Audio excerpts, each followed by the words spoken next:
السلام عليكم حبايب قلبي، عاملين ايه؟ يلا بينا نسمي الله ونصلي على رسول الله. هنعمل مع بعض النهارده حاجه جميله جدا، بما اننا في فصل الشتاء ومحتاجين بقى ايه السهره الطويله ديت، حاجه كده لزوم التسالي والسهره. هنعمل مع بعض الترمس بطريقه جميله جدا ولطيفه وسهله وبسيطه، كنوع من انواع التسالي في ليالي الشتاء الطويل. هنجيب الترمس بتاعنا ونقيه كويس ونغسله كويس جدا من اثر النقل والتخزين والاتربه اللي تبقى موجوده فيه. هنغسله كذا مره لحد ما نلاقي الميه بتاعته نضفت خالص. بعد كده هنملى الحله ميه عليه وهنبدأ نغليه ربع ساعة. الترمس دوت يا جماعة كان ترمس مر، لما رحت ما لقيتش الترمس حلو موجود فجبت الترمس المر. هو بيقول بيبقى فيه كتير من الحلو. هيغلي معانا ربع ساعة بس مش أكتر. بعد كده هطفي عليه النار وهغطي الحلة بتاعتي وأسيبه لما يبرد في المية بتاعته. مش هفضي المية وهي سخنة، يعني أنا هغليه وأسيبه في ميته المغلية لحد ما تبرد نهائي.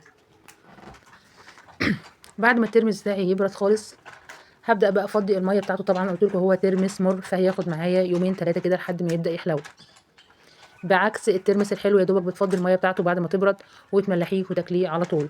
دوت بيبقى اسمه الترمس الحلو.